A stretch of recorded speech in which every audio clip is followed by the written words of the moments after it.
Sir నమస్కారం sir. నమస్తే. Sir 2 రోజుల నుంచి కూడా సోషల్ మీడియాలో అండ్ మీడియాలో అన్నిట్లో కూడా ఒక సినిమాకి సంబంధించిన ఒక స్టోరీ వైరల్ అవుతుంది సార్. అంటే ఒక డైరెక్టర్ వల్ల ప్రొడ్యూసర్ ఎటువంటి ఇబ్బందులు పడ్డాడు అని చెప్పేసి. అంటే ఆ డైరెక్టర్‌కి ఒక 5,000 మంది షూటింగ్స్‌కి అవసరమైంది ఆర్టిస్టు. So, producer తెప్పించాడు. మళ్ళీ ఇది కాదు ఇంకో 2,000 మంది కావాలనుకున్నాడు. మళ్ళీ తెప్పించారు. లేదు మళ్ళీ ప్రాక్టీస్ మొదలు పెట్టాలన్నాడు అని చెప్పేసి అలా చెప్పాడు.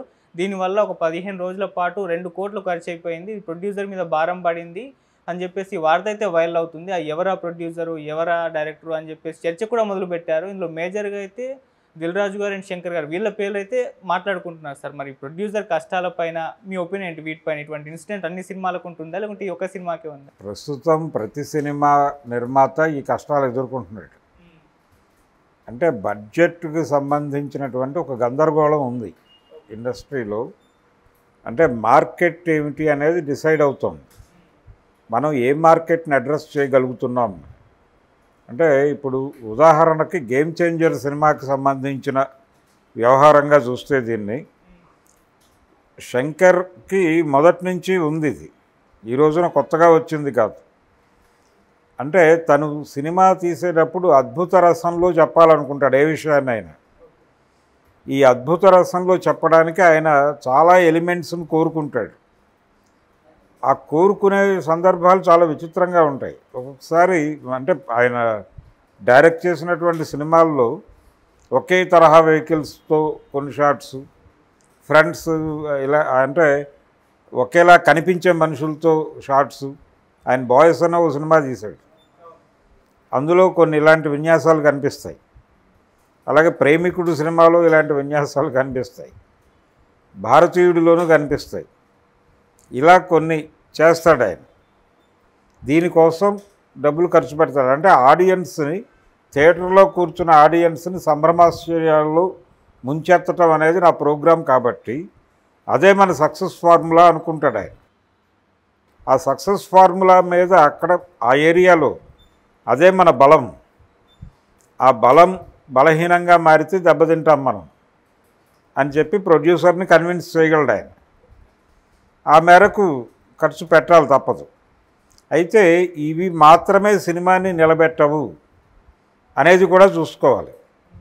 ఇలాంటివి ఎన్ని చేసినా జనాలని ఆశ్చర్యపరిచేటువంటి ఒక కొత్త పాయింట్ కథలో లేకపోతే ఇవన్నీ ఉన్నప్పటికీ జనం ఆ సినిమా వైపు చూడరు అనేది ఆయనకి ఆల్రెడీ 3-4 సినిమాల నుంచి అర్థం చేయించారు ఆడియన్స్. ఇటీవల కాలంలో భారతీయుడు 2 అనే సినిమా విషయంలో కూడా అర్థం చేయించారు ఆయనకి.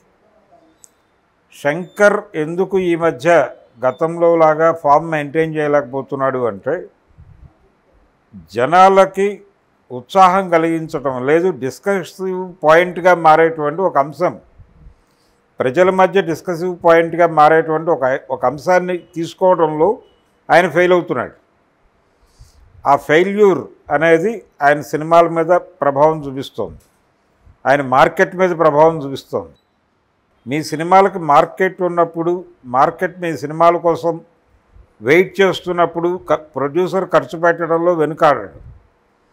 కానీ మార్కెట్ అనుమానమైనప్పుడు, మీ ముందు సినిమా ఇబ్బంది పెట్టినప్పుడు నిర్మాత మీరు అడిగినటువంటి ఖర్చు పెట్టడానికి వెనుకాడతాడు. దాన్ని యాక్సెప్ట్ చేసి తీరాలి. మీరు ఉన్న వనరుల్లో బెటర్ కంటెంట్ తీయటం ఎలా అనేది టెక్నికల్గా ఆలోచించి ప్రొడ్యూసర్ని కూడా దృష్టిలో పెట్టుకుని ఇలా కాకపోతే కుదరదు అనేటువంటి మొండితనం చేయటానికి కుదరని సందర్భం ఒకటి ఉంటుంది ఎవరికైనా సరే.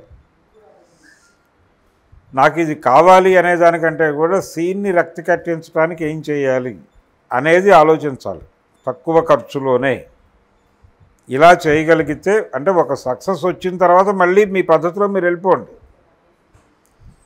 అలా వెళ్ళటం అంటే ఇప్పుడు బడ్జెట్ ఉంది అనేది ఎట్లా మాట్లాడుతున్నారు వీళ్ళు. నా సినిమాకి మార్కెట్ ఉంది, సౌత్ ఇండియన్ మార్కెట్ ఉంది, లేకపోతే పాన్ ఇండియా మార్కెట్ ఉంది. ఇంత మార్కెట్ ఉంది కాబట్టి దీని మీద డబ్బులు ఖర్చు పెడితే రిటర్న్స్ వస్తాయి. రిటర్న్స్ వస్తున్నప్పుడు మీరు ఖర్చు పెట్టడానికి ఎందుకు వెనుకాడుతున్నారని ప్రొడ్యూసర్లని వీళ్ళు షంటుతారు. నన్ను ఎందుకు పెట్టుకున్నారు మీరు, ఆ హీరోని ఎందుకు బుక్ చేశారు, ఆయనకి పాన్ ఇండియా మార్కెట్ ఉంది కాబట్టి నేను ఆయన కలిస్తే ఒక క్రేజీ కాంబినేషన్ అవుతుంది కాబట్టి, నాకు సౌత్ ఇండియన్ మార్కెట్ బలంగా ఉంది కాబట్టి, ఆయనకి పాన్ ఇండియా మార్కెట్ ఉంది కాబట్టి, నా ముఖం కూడా ఏదో మేరకు పాన్ ఇండియాలో తెలుసు కాబట్టి, ఇంత నోన్ అలాగే ప్రూవ్డ్ క్యారెక్టర్లు మావి కాబట్టి, మా కాంబినేషన్లో వస్తున్న సినిమా కాబట్టి ఇవన్నీ అంశాలు ఉంటే అప్పుడు ఆడియన్స్ ఈ సినిమాని అప్రిషియేట్ చేస్తారు అనేటువంటి పాయింట్ మీద ప్రొడ్యూసర్తో ఖర్చు పెట్టిస్తారు. ఇది వర్కౌట్ అవ్వకపోతే ఏంటి పరిస్థితి అనేది, అంటే తర్వాత మీకు ప్రాబ్లం ఏముంది, మీరు ఎలాగో అమ్మేసుకుంటారు కదా అని చెప్తాడు ఆయన. రకరకాలుగా అమ్మేస్తారు కదా సినిమాని. థియేట్రికల్ రైట్స్ ఇక్కడ అమ్ముతారు, ప్రతి రాష్ట్రంలోనూ అమ్ముతారు. భారతదేశంలో ఉన్న అన్ని రాష్ట్రాల్లోనూ థియేట్రికల్ రైట్స్ అమ్ముతారు మీరు.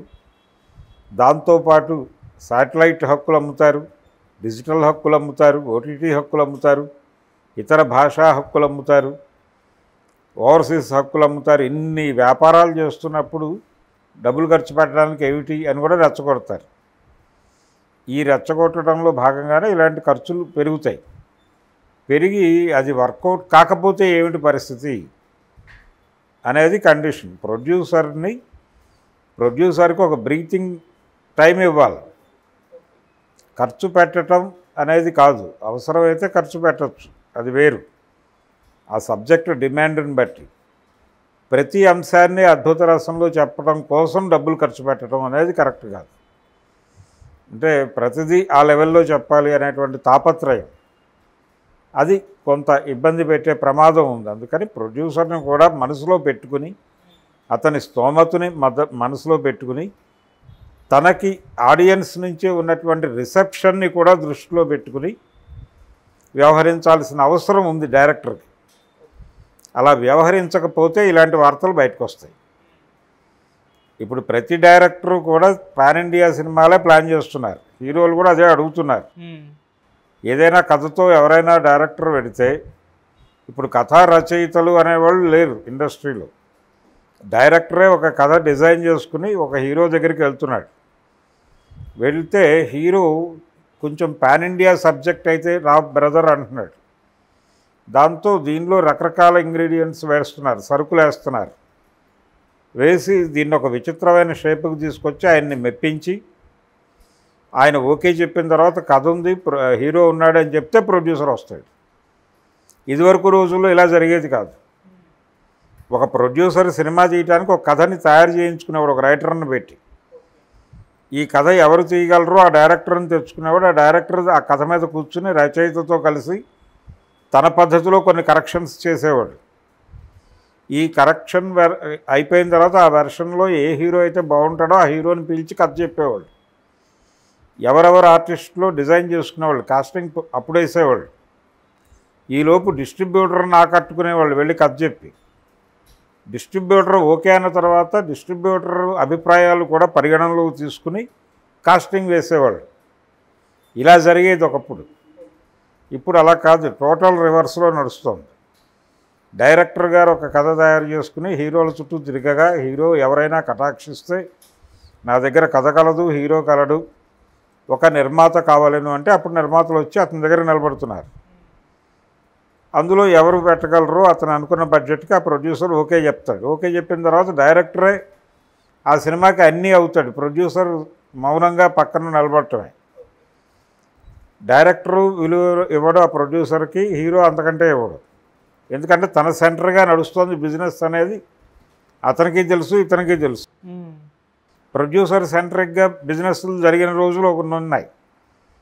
ప్రసాద్ ఆర్ట్ పిక్చర్స్ సినిమా కాబట్టి మినిమం గ్యారంటీ, లేకపోతే సురేష్ మూవీస్ సినిమా కాబట్టి చూడొచ్చు, ఇలాంటి అభిప్రాయాలు ఆడియన్స్లో ఉన్న రోజులు ఉన్నాయి. విజయవారి సినిమా, అందులో హీరో ఎవరు డైరెక్టర్ ఎవరు అనేది సంబంధం లేదు. విజయవారి సినిమా రిలీజ్ అయింది చూసావా అని మాట్లాడుకునేవాళ్ళు ఆడియన్స్. అది ఒక దశ. ఇప్పుడు హీరో డైరెక్టర్ మీద నడుస్తోంది, ప్రొడ్యూసర్ కాదు. ఇదొక దశ. కాట్రగడ్డ మురారి గారి వరకు నడిచింది ఇది. యువచిత్ర సినిమా కాబట్టి బాగానే ఉండొచ్చులే వెళ్దాం అనుకునేవాళ్ళు.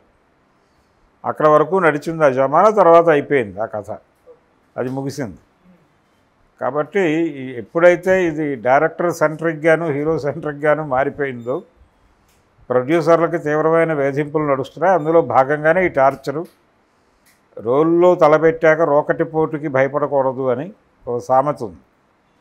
కాబట్టి ఆయన ఆల్రెడీ రోల్లో తలపెట్టి ఉన్నాడు. రోకటి పోటు పడుతుంది. దానికి